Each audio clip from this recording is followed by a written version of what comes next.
Hello everyone, this video is an excerpt of the webinar titled CASPer Conversations, which was scheduled on the 21st of October 2023. Kindly note that the pattern of the CASPer test is potentially subject to variation with every passing year. Therefore, kindly refer the website Acuity Insights for updated information on the test pattern.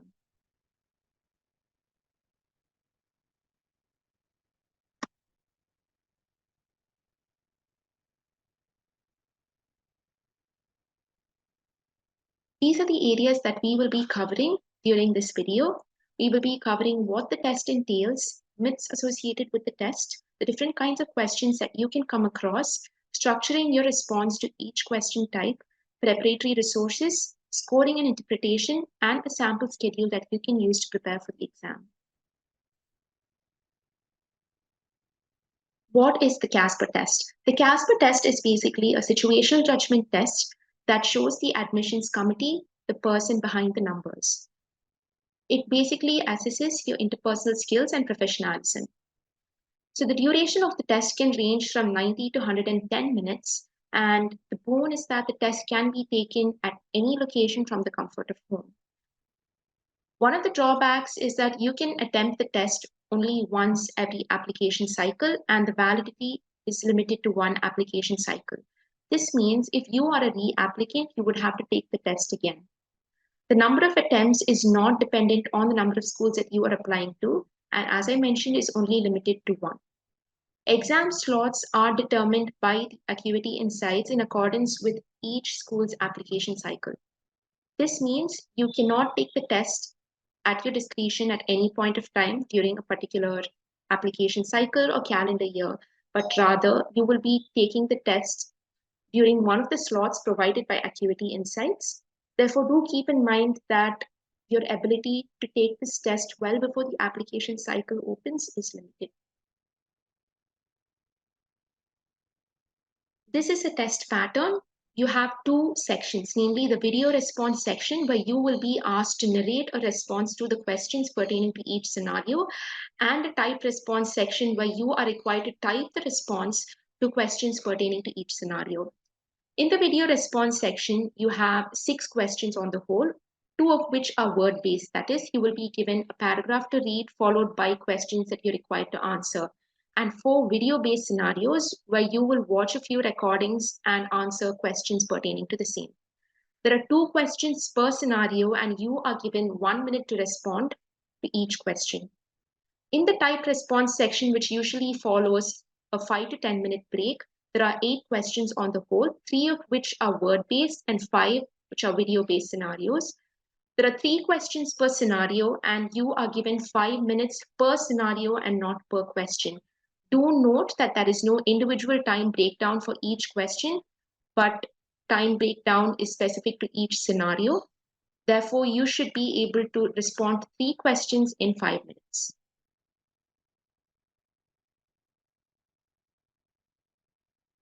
While preparing for the exam, kindly remain abreast of the 10 competencies that the CASPer test will assess you on. These 10 competencies can be portrayed in most scenarios. Therefore, try incorporating as many competencies as you can in each scenario or response to each question pertaining to a scenario. A small exercise that you can try while preparing for the exam is as follows. You can come up with a story bank. After all, you will be given behavioral questions during the exam. Therefore, you can come up with a comprehensive, if not exhaustive, story bank that revolves around these competencies. Come up with a scenario where you portrayed this competency and a scenario where you fail to portray a competency and apply this to each competency. This way, you will have a story bank that you can always refer while preparing for the exam, and it will save you time while you try to reflect on a particular incident in the past pertaining to that question. Here are some myths pertaining to the CASPer. The website Acuity Insights states that the test is immune to preparation. While this may be true, kindly note that it does not necessarily imply that you need not familiarize yourself with the format of the test. you can always look into the test pattern and familiarize yourself with the types of questions that you may come across. This way, you will save yourself a lot of time while reflecting on the scenario or formulating a response, and you will be able to use this time to type whatever came to your mind, or put your thoughts on paper. Secondly, it is often said that incomplete responses are deal breakers. This was debunked during one of the applicant sessions hosted by Acuity Insights, where they clearly stated that they are not deal breakers. After all, they are aware of the speed typing bias that is associated with the test. Therefore, if you provide an exemplary response to one or two of the questions and you provide an incomplete response to the third one, then it does not necessarily bring down your score. At the same time, it does not automatically guarantee a high quartile score. After all, you will be scored relative to the other test takers. Thirdly, quartile score determines odds of receiving an invite. This is not true, and this is evidence-based information because most of the current students have scores ranging from first to fourth quartile. I'm referring to schools that require the CASPer test. Schools partake in the evaluation of responses. This is not true. Your responses will be evaluated by trained test takers at Acuity Insights, and the score itself will be sent to the school. That is, your raw score will be sent to the school and you will receive your quartile score. However, if they note any red flags which are considered non-negotiables in your profession, that will also be added to your evaluation or report while it is sent to the school.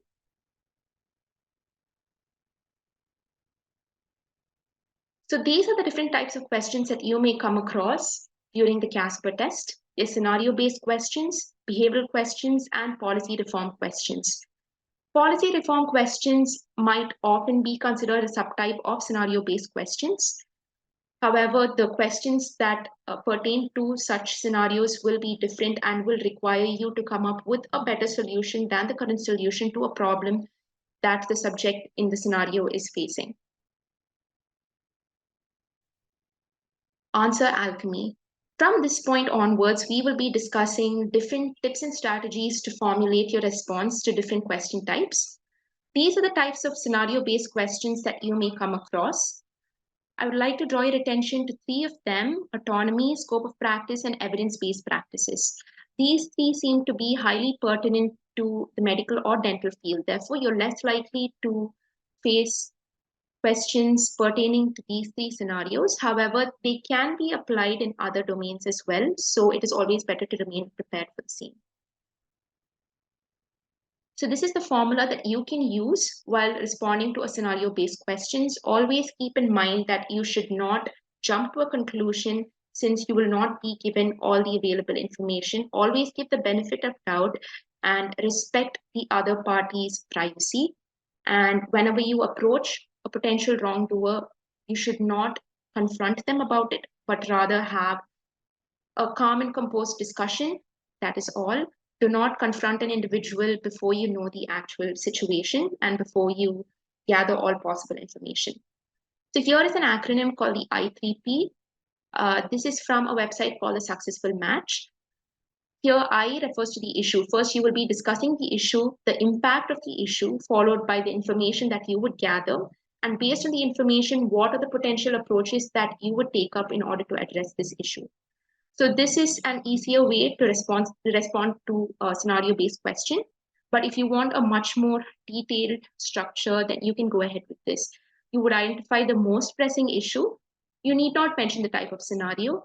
You can gather all possible information and the parties that will be directly and indirectly affected by this issue, the general consequences pertinent to the issue in hand, and the possible solutions that can be used to address the issue.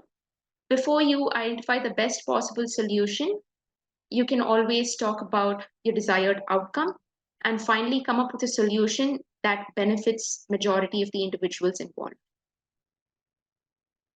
This is another bonus strategy that you can use while dealing with an angry client. This is from the book on multiple mini interviews by Dr. Samir Desai. The acronym is called BLAST. The key takeaways from this strategy are as follows. You should ensure that the client feels heard or listened to. You should always be a good listener while addressing such issues, and you should not come across as defensive to the client, and make sure that you break down the issue and unpack everything in place. After all, such situations may arise from potential misunderstandings, so ensure that both of you have a mutual understanding of the situation. And you should satisfy their needs in every possible way while withholding your integrity, and make sure that you apologize to the patient even if you are not at fault. And finally, thank the patient for trusting you with that issue and for coming forth with that issue, so that they feel positively reinforced to come back to you in case they face such an issue in the future. This is another bonus strategy that you can use if you are given a scenario where you are asked to discern the credibility of the information provided and make a decision accordingly. It is a common strategy called the trust or trash. So you will ascertain who said it, when was it said, and how did they derive this piece of information. So you would want to find out about the author, his or her background and reputation, and whether any sponsors were involved in this process. When was it said? You would want to make sure that it is this information is based on current events and is not outdated. Mostly the date will be mentioned, but if it is not mentioned, then it is a red flag and you would not want to make any decision based on this piece of information. And how was this information derived? What is the basis of information? If this information was based on a study that was done on a large population that is representative of a particular geographic area's population, then you can definitely go ahead with it. However, if it is based on the opinion or the experience of a very small portion, then there is a high risk of bias. Therefore, you will not be acting on this piece of information. Finally, you can always compare this piece of information with that provided by other credible resources to make sure that they align with each other. Behavioral questions. There is something called the STAR approach, which is very famous when it comes to tackling behavioral questions, but you can add 2 more components to it to provide a well-rounded response. You would first talk about the situation you were in, the task which was assigned to you, your action, and the result. You can also add the lesson that you learned from the situation and its application in your daily life, or even better, in your profession. One of the competencies that the CASPer tests you on is self-awareness. And I would say that these 2 components are indispensable in showing that you have reflected on your past experiences and you're capable of learning from them. Finally, we have the policy reform or the policy-based questions. In this case, one of the red flags that you would want to avoid is directly jumping to a conclusion. That is, if you are given a question with 2 sides and asked which side you would support, you should not immediately jump to the side that you support, but you should gradually arrive at that response. Discuss the context of the scenario, the pros and cons associated with both sides and their implied consequences, and what is the end point or the goal that you have in mind while choosing a side, and eventually which side you would pick. Here's another bonus strategy that you can use during scenario-based questions and behavioral questions. It can also be used during policy reform questions. I believe it encompasses all 3 question categories. Whenever you come across a scenario or situation where you're asked to set a goal or lead a team to a particular goal, you can always use the SMART criteria.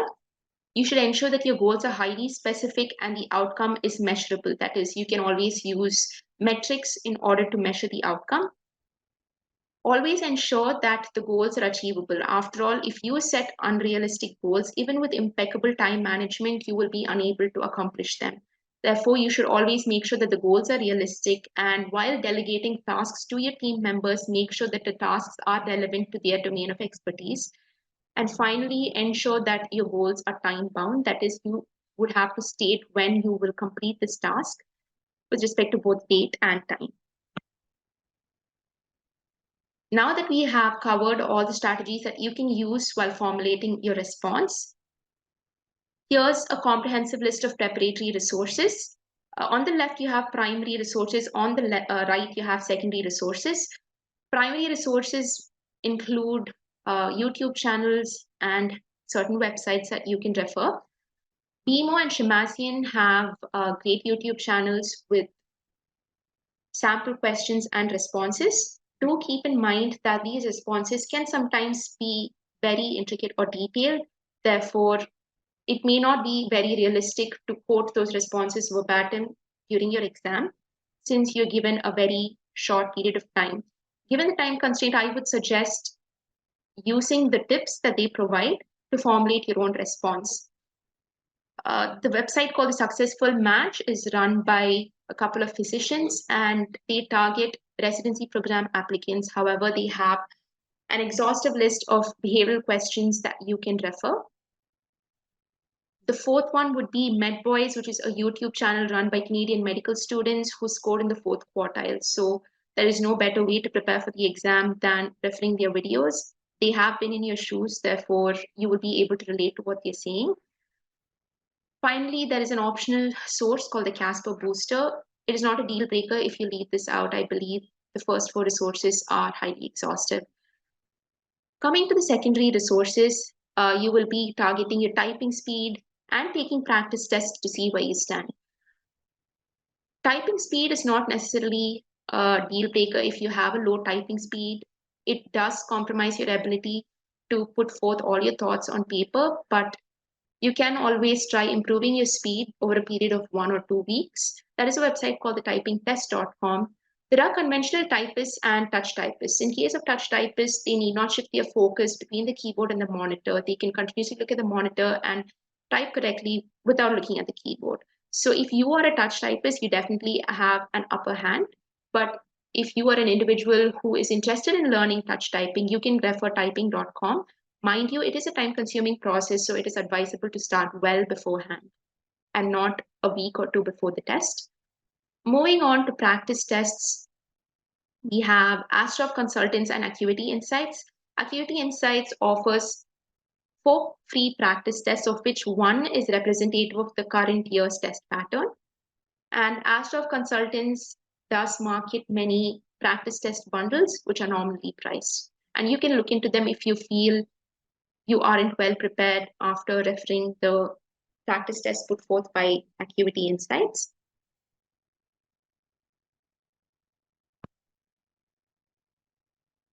Before I proceed, you can always target a typing speed of 60 plus. If it is somewhere between 50 to 60, once again, it is not a deal breaker. You can always modify your response such that you do not have to use too many words or sentences to convey what your decision would be. Coming back to the preparatory resources, these are 4 books that you can refer. Amongst the first 2, I would suggest opting for either one, depending on which one suits your needs best. But it is not of any use to refer both books as they are somewhat similar.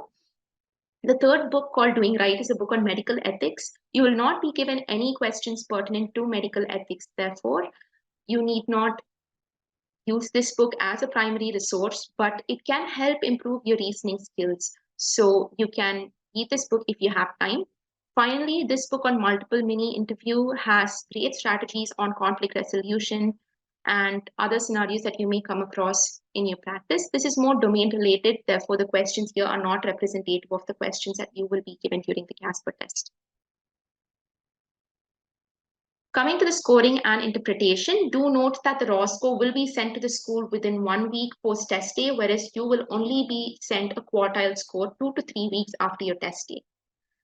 Your score will fall under one of the 4 quartiles, and you will also see a donut chart on your dashboard as soon as you open the results page. If you scored in the first quartile, that means you constitute the lowest 25% of the test takers. Second quartile, you scored higher than 25%, but not 50% of the test takers. Third quartile, you scored higher than at least 50% of the test takers. And finally, coming to the fourth quartile, which is the highest quartile. If you scored in the fourth quartile, this means that you constitute the top 25% of the test takers. So now that we have covered various strategies to formulate a response and preparatory resources that you can use, this is a small checklist that you can use while preparing for the exam. You can take a screenshot of this if you want to. Moving on, this is a sample schedule spaced over 10 days that you can use to prepare for the exam, provided you allot 3 to 5 hours to prepare per day. You can take a screenshot of this if you find it useful. These are the references. Most of the strategies that I mentioned are not my brainchild, and I picked them from BMO's YouTube channel and a website called The Successful Match, which will be instrumental in your preparation, so do look into them. That brings us to the end of the presentation. I hope you found this video helpful, and I wish you best of luck. Take care. Bye.